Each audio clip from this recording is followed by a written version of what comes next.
Hi everyone, this is Patrina Fava, and this is introduction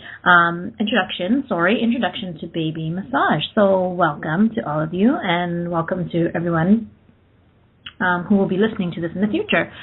So thanks for joining us. We're going to be discussing baby massage today, just some general information about baby massage and what it is and how to get started. I will introduce myself and tell you a little bit about me. My name is Patrina, and I am a registered nurse. I am a pediatric nurse. I work at the Hospital for Sick Children in Toronto, Ontario, Canada. I'm also a mom of three. My children are now 11, 8, and 4.5. So I've got three of my own kids, and I teach infant massage classes. I also teach kids yoga, and I teach some dance classes called Groove. I also have an interest in energy work. I do a little bit of energy work, some Reiki, and I also do something called Access Bars. So I have a wide variety of interests, all of which kind of are similar in some way because they involve the body, and they involve kind of connecting to your body and looking at how you can help your children get in touch with their own bodies as well, which is kind of what drove me to learn a little bit about baby massage. So let's look at this idea of massaging babies. So I can't even begin to tell you how many times I have been asked by people when I tell them that I teach baby massage why babies need massage. And I find this really interesting because it makes me wonder what we have decided as adults massage is. So I think it seems to me that as we grow up, we choose to go and get massages when we're stressed or when something hurts in our body. And we go somewhere to a spa or to a massage therapy clinic, and we pay to have a massage, which is great. It's awesome. But it makes me wonder if we have ever really included massage as part of our day-to-day routine, or if we've even really included touch in our day-to-day lives. So I think when people ask me why babies need a massage, I've actually had many people say to me, why do babies need massages? They're not stressed. Which is, first of all, an interesting idea, that babies wouldn't need a massage. There are many, many, many studies that show that babies who are not touched in a nurturing way, or not touched at all actually, don't thrive, and actually may even die if they are completely withheld any kind of touch. There have been many studies done that show that babies who are raised in orphanages or places where they are not regularly touched in a nurturing way tend to not grow physically and not thrive. So, what is it about touch that as we've grown older or grown up, we have decided is something to be saved for, when we're stressed out or when something hurts? So the reason, babies need massage for the same reasons that adults need massage, and maybe even more reasons. Because like I said, we tend to save our massages for special occasions. There are many, many, many amazing benefits associated with massaging your baby. And one of them is that it is a really great opportunity to communicate with your baby and to communicate with your baby's body. So what does that mean?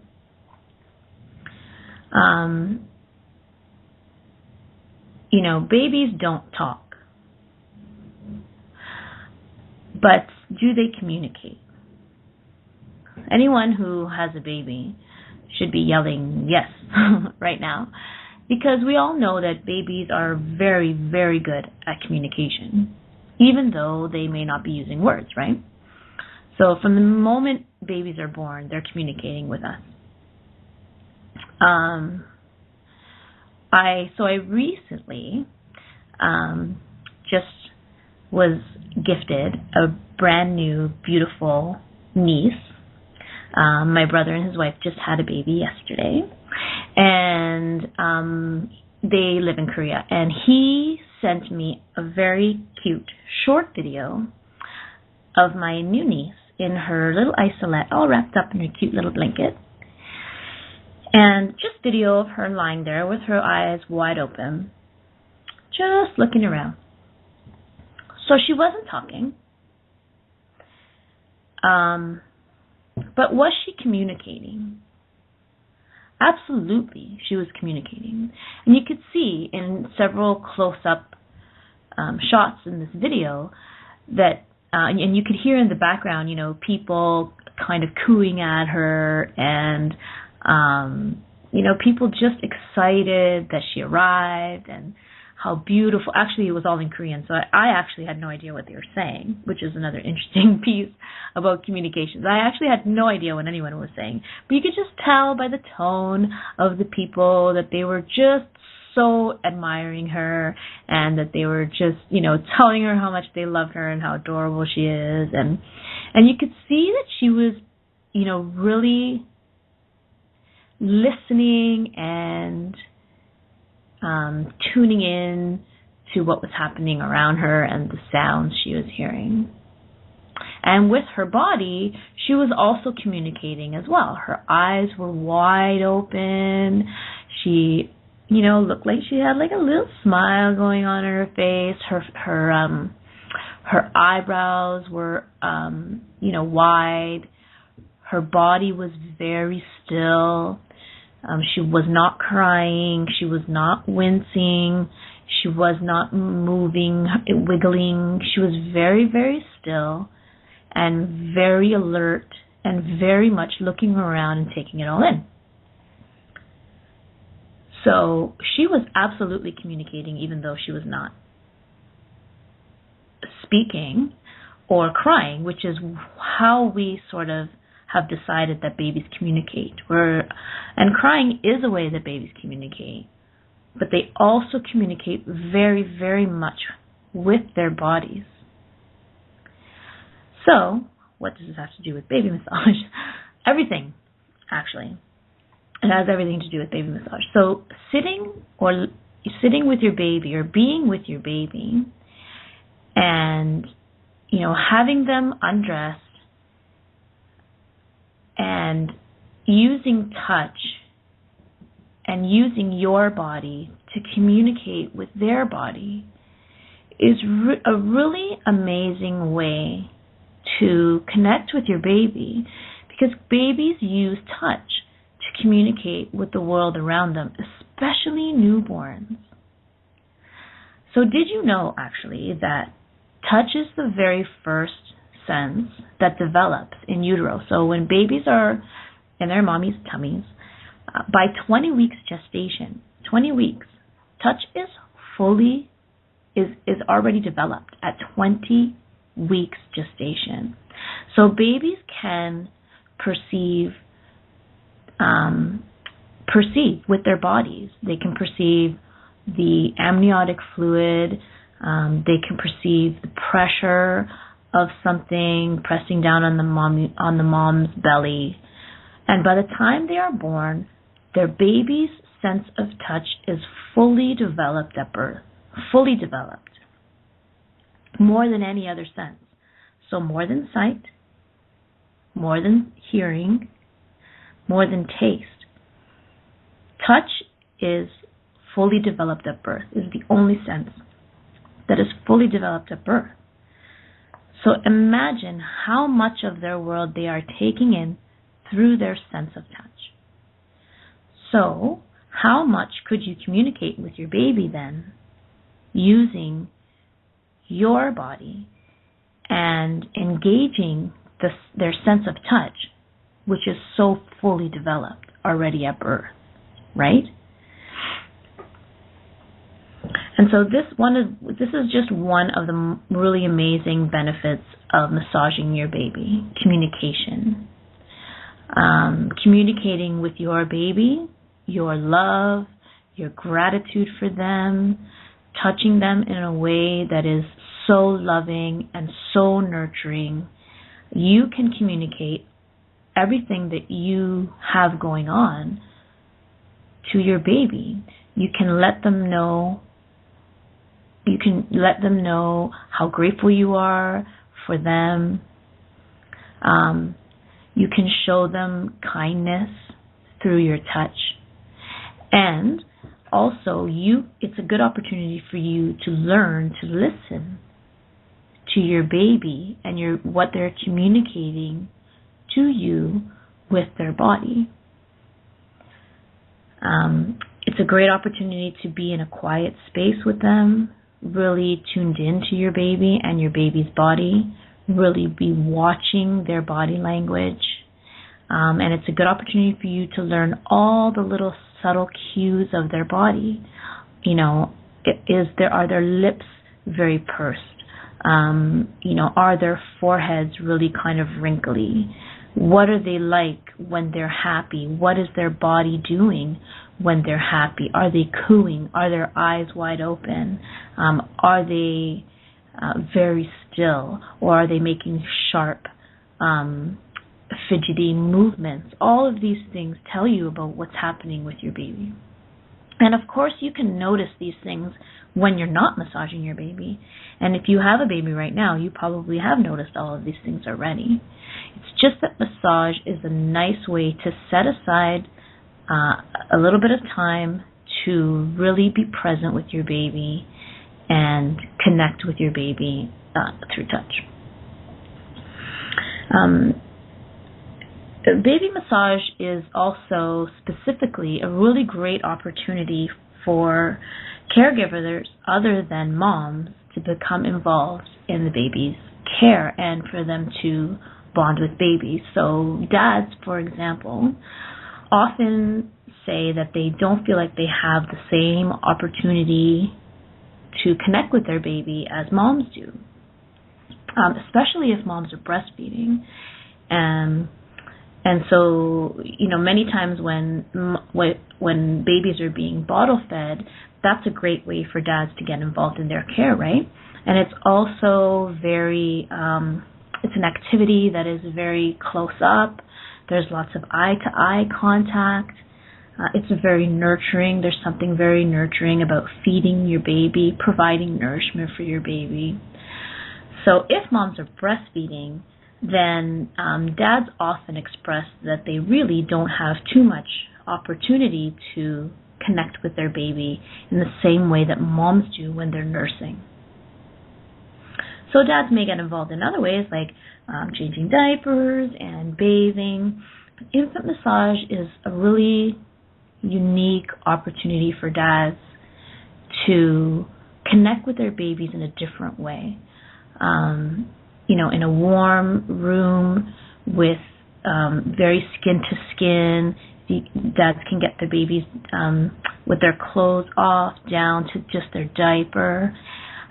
Lots of eye-to-eye contact, using touch in a very nurturing way. It's a really, really beautiful opportunity for dads to have that kind of nurturing opportunity with their baby. So it's a great way for dads to connect and bond with their babies in a very unique way. Also, babies can really get a lot of relief from some of the common kind of discomforts that we seem to see in babies. So many babies experience tummy upset or something that we call colic. or they may, who knows, right? Sometimes babies are experience easily chest congestion, nasal congestion. So all of these kind of common discomforts that babies experience, massage is a really nice way to relieve some of those. So massaging tummies can easily help to push gas and stool out of the body. It's also a nice way to loosen secretions. So often in the first few days, babies are very nasally congested. They've, been in a fluid-like environment for 9 months, and so they have a whole bunch of fluids in their body that they need to kind of cough out. So it's nice to be able to massage a little bit of your baby's chest and face even to kind of loosen that and help it along. So there are some physical benefits. As babies get older, massaging the legs, massaging all of the body can really help to strengthen muscles and bones. So massage increases circulation to any particular area that you're massaging, and anytime you increase circulation, you're increasing nutrient absorption as well. So massage can really help muscles to grow and strengthen. It can really help bones to grow and strengthen as well. So those are just a few of the really great benefits of massaging babies. And not only babies, so I want to talk a little bit about that as well. So I really feel like baby massage is a bit of a misnomer because lots of people have the idea that once your baby starts to wiggle around and they don't lie still for you, that it's not possible to massage your child anymore, which is really not true. And I think, again, that stems from the idea that we have of what a massage is supposed to look like. So when we go and have a massage as adults, we go to a spa or an office and we lie down on the table and we just lie very still and let the person who is massaging us do their thing. And this is not necessarily so with babies, because babies may not just lie there and let you massage them, which is great, because massage shouldn't really be something that you do to your baby anyways. It should be something that is happening between the two of you. So as babies get older and they get mobile, so once they start to roll or they start to crawl or they start to walk, many, many, many people stop massaging their babies. And this is not necessary. So there are lots and lots of really fun ways that you can continue to massage your baby. And the massage may not look the same, so it may be shorter. You might have to really get involved in some singing and role playing and using some props. These are all things that I teach in my Massage for Growing Babies class. But it's really just about changing what you're doing with your baby to incorporate massage so that they can still enjoy the benefits of massage and it's interesting for them and it's fun for them and they're engaged. So if we can kind of get the idea of what we know as massage kind of out of our heads and just open up to a different possibility, you can start to see how we can incorporate massage into our children's lives so that they can reap the benefits as they continue to grow. I wanted to just insert a little story. I taught an infant massage class once, and I'll never forget a couple that came. It was a mom who was expecting. And she came with her mom to my baby massage class ahead of time, before the baby was born, so that she could learn a little bit about massage ahead of time, which is a really great idea, by the way. And we went around at the beginning and introduced ourselves, and I wanted people to share what they wanted to get out of the class. And she told a story about how her mom had massaged her since she was a young child every day, and she continued to massage her throughout her pregnancy. And she described how her mom every night would massage her belly, or every day, whenever she wanted it, would lovingly massage her belly and her body throughout her pregnancy. And that they were planning on continuing this after the baby was born, and because it was just part of their day-to-day routine. And it was really so beautiful to hear and see the way they talked about it, the two of them, how it was just such a beautiful thing, that nurturing thing that they did for each other. So absolutely, massage can be done throughout your child's life. It doesn't have to be restricted to the first 2 or 3 months when your babies are going to just lie still for you so that you can do this thing called massage to them because it's good for them, right?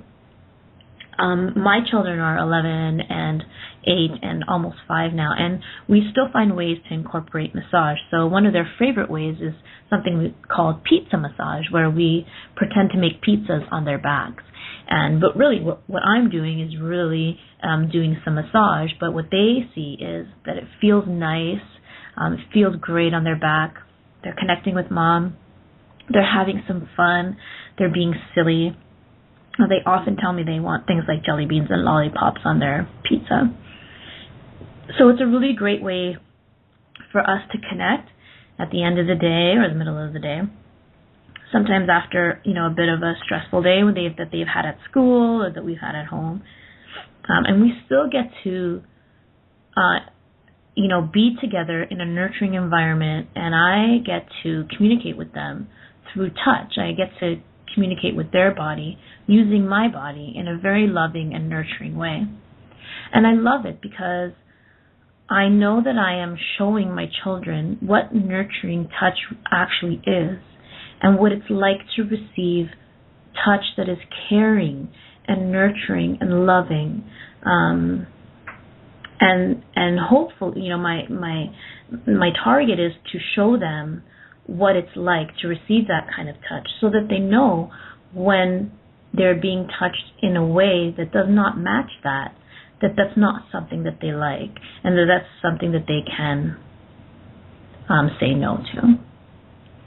So that's the other really great benefit of massaging your baby and carrying it throughout their childhood, is that it is a really amazing way to continually show your baby and show your child as they grow what kind, caring, nurturing touch really feels like.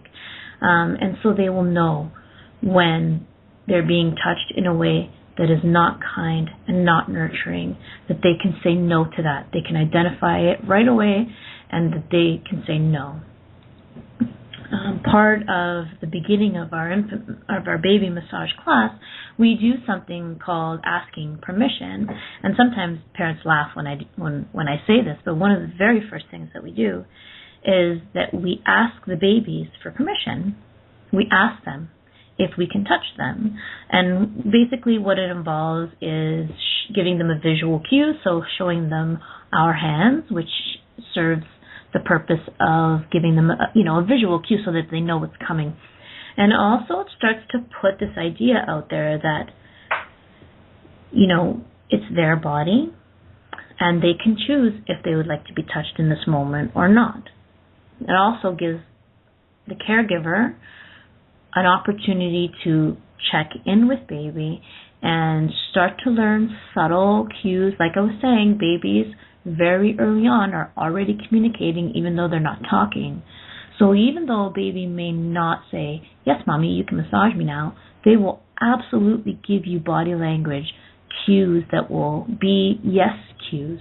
Yes, I'm open to receiving touch right now. Look, Mom, my eyes are bright. My body is relaxed. So that's part of the beginning of infant massage, is asking permission. So it all goes together with showing our children what nurturing, kind, loving touch is right from the get-go. Really, really amazing opportunity that can have lasting effects throughout their childhood. Most likely really decrease the effects of bullying, decrease the incidences of sexual abuse if we show our children what kind, loving, nurturing touch is right from the beginning. So what else? So we talked a little bit about benefits of infant massage, we can talk a little bit about how do you know when is a good time to massage your baby. So this is something that I get asked a lot.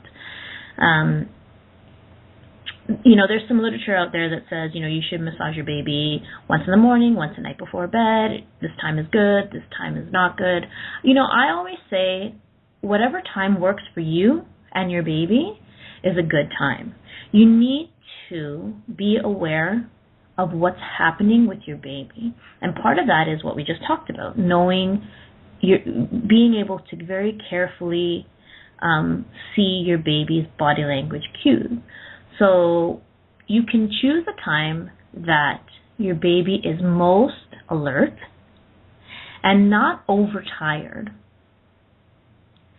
So times when your baby is most alert and not overtired are those times that your baby will most likely be the most open to receiving touch. So depending on how young your baby is, there may not be very many times in the day that your baby has quiet, alert periods. So babies can be massaged as early as 3 weeks old, okay? And so the reason for this is that before 3 weeks old, they're sleeping almost all of the time. And so we don't want to massage babies while they're sleeping because there's no way for us to truly communicate with them and see their body language. So as early as 3 weeks, you may have very limited times when your baby is quiet and awake. But as babies get older, they will have longer and longer stretches of quiet awake time. So I noticed with my own children that when they were napping during the day, when they were fresh from a nap, so as soon as they woke up from a nap, they tended to want to cuddle for a little bit. As soon as they woke up, they would want to come and sit in my lap and just cuddle and just, feel my body and their body and just sit with me quietly. So I started to use those times for massage because they were most receptive, most open to being touched, and they were well rested, they were calm, as long as they were fed. So if your baby wakes up from a nap and you notice they're very quiet, very alert, they're content, their tummies are not hungry yet, and they seem to be very receptive to touch, then that's an opportunity that you can use for massage. And it doesn't have to be the same time every day. Sometimes routines are good. Putting systems in place for our babies are a good idea. But don't be so restricted by structure that you're not being aware of your baby's unique cues. So you can have some kind of loose system in place, like, after their 10 o'clock nap, when they wake up, I'm going to set aside that time for baby massage. It's a great idea. However, if you find that time doesn't work on a particular given day, it's okay. You can, I wonder what other time they might be open and receptive to touch. So you can set up a loose kind of system that you find works for you. But you don't have to be so tied to a schedule when it comes to infant massage. What I also found with my own children is that bath time was not always a good time for massage. So you may find lots of literature that suggests bath time is great for massage, and it might be. Excuse me, I'm not saying that it isn't, because it might work for you. It's convenient because babies are naked, and that's always good for massage, lots of skin to skin. So it can be a very convenient time. Be aware, however, that coming out of the bath may not be the best time, or may not be a time when your baby is receptive to massage. If you think about it, they have just been immersed in water, which is a very tactile experience.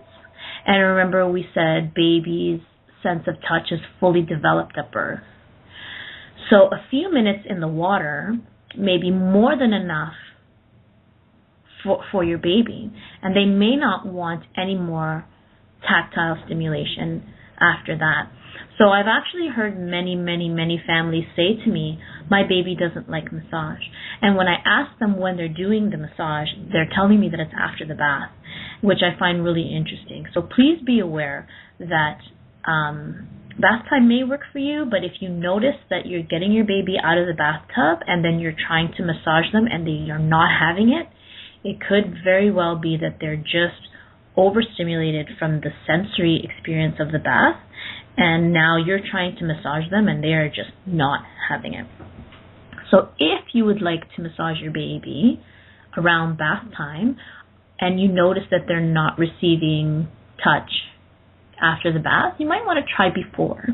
So it might be that they're well rested and it's time for a bath and they're quiet and alert. You may want to try some massage before they get in the bathtub. So if you make your bathroom really nice and warm and you got lots of towels around and lots of blankets around, you could use your oil or your lotion or whatever you're using to gently massage your baby before they get in the bathtub. You may find that that works better, that they receive touch better in that order. Otherwise, bedtime can also be used for massage. There are plenty of studies that show that massaging your baby can regulate sleeping patterns. So massaging your baby before bed is a nice way to wind down at the end of the day. Again, be aware of your own baby's unique cues, because if your baby has been awake for a very long period of time and you've been playing with your baby and really stimulating your baby, they may be very irritated before bed. And if they are very irritated, two things might happen. Touch might calm them, or touch might irritate them more. So I've seen both. And it's not to say that you cannot massage your baby before bed, but you can still use touch. You can still use nurturing touch in a different way, maybe incorporated into a bedtime song, maybe incorporated into a story. But lying there still receiving a massage may not work for your baby if they've already had enough stimulation for the day. So basically the answer to when should I massage my baby is that there is no answer except for whenever your baby is open to receiving it. And it's a matter of tuning into to what they're communicating to you, and being very aware of what kind of state they're in, and are they open to receiving touch. And if they are open to receiving touch, are they open to receiving massage specifically, or just nurturing touch? So they're a little bit different.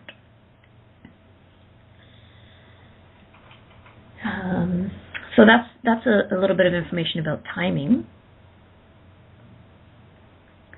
Let's talk a little bit about some times when massage is actually contraindicated or not a good idea. So just to be a little bit aware of if some things that may be going on in your baby's body where it's probably better to not massage your baby. So one of the first ones is fever. So if your babies have a fever, it's not a good idea to massage them. So babies, everyone's actually, heart rate goes up or increases when you have a fever. It's the body's natural response, right? So massage can also increase heart rate. And then, so your baby already has a fever, already has an increased heart rate. Massaging them is just going to continue to increase their heart rate. Probably not really a good idea.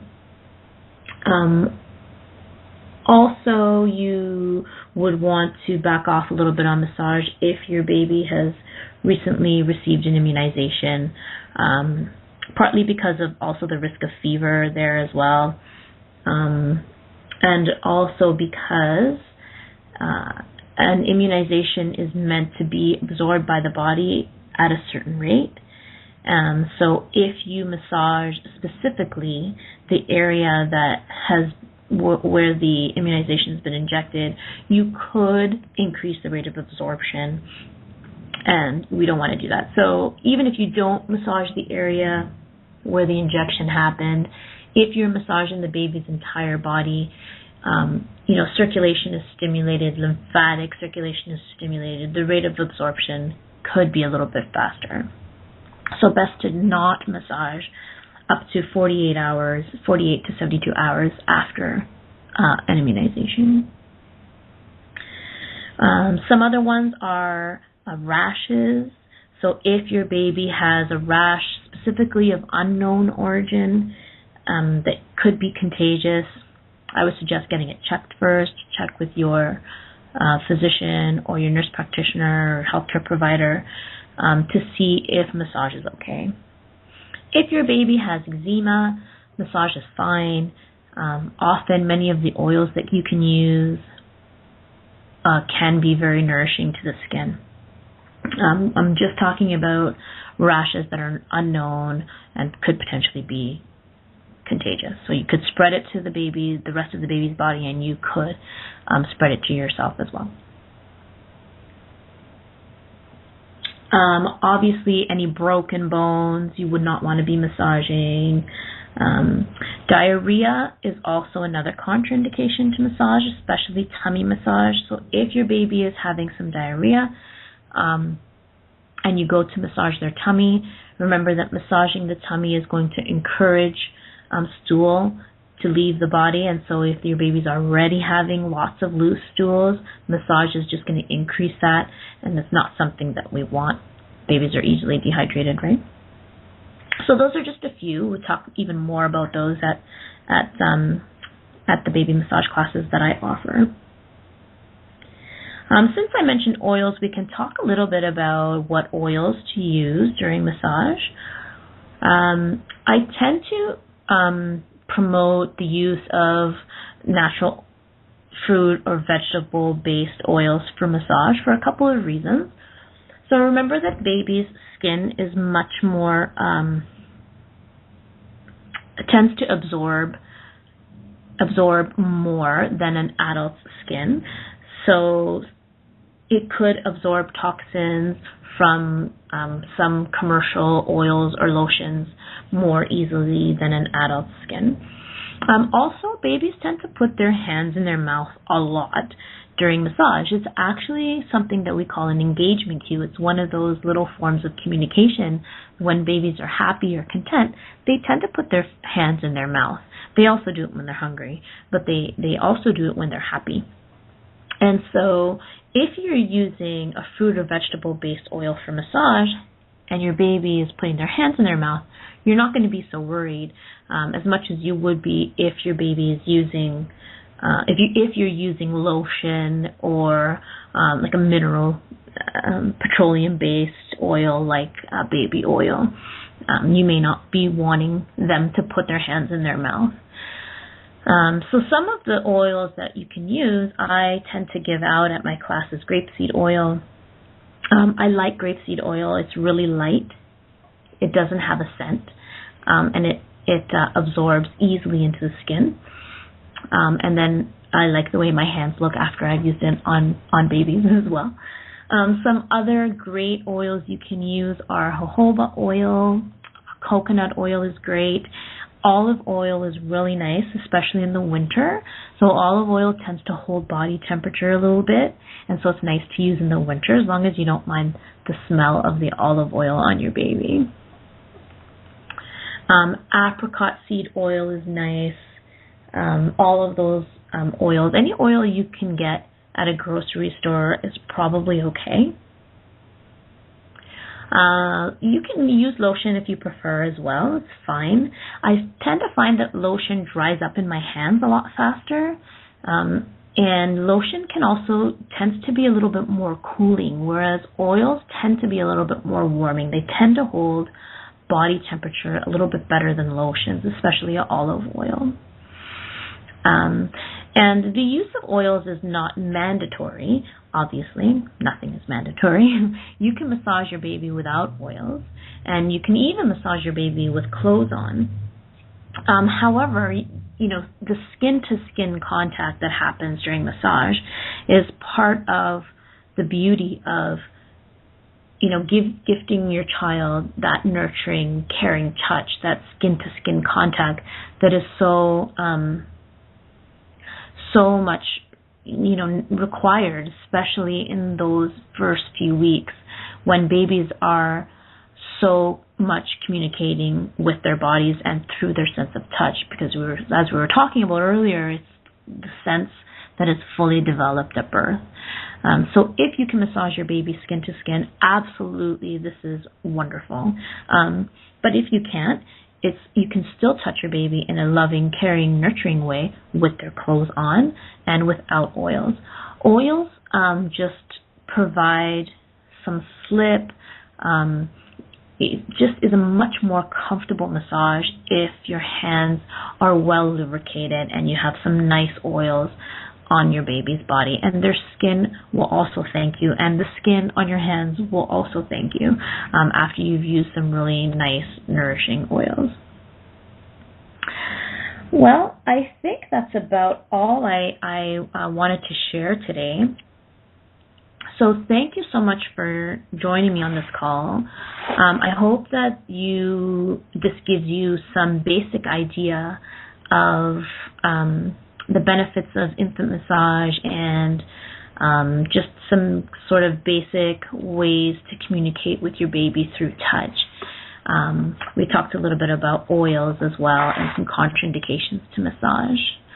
So if you have any questions, you can visit one of my websites. So my GentleConnections.com website is still up.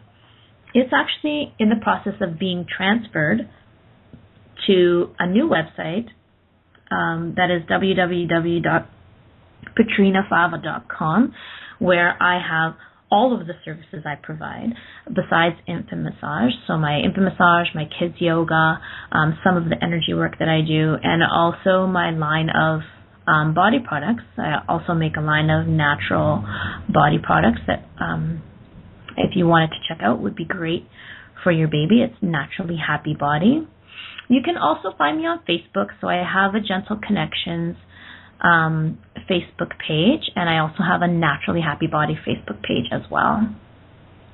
You can find a little bit of information on something called Access Consciousness. This is a type of energy work that I do on Facebook as well. It's called Access Happiness Kids.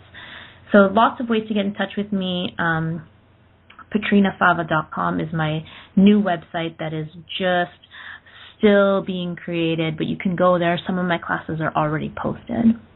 So thank you so much for joining me today. I hope I've given you some basics about infant massage, and you don't have to wait to come to class to get started. There are obviously some great things that you can learn at an infant massage class, some very specific kinds of routines and strokes, but you don't have to. You can touch your baby in a loving, nurturing way anytime. Please do that as much as you can. Babies love to be touched, and so do adults. So thank you for joining me, and I hope to see you soon at a class or connect with you again on another call. Thank you so much. Bye-bye.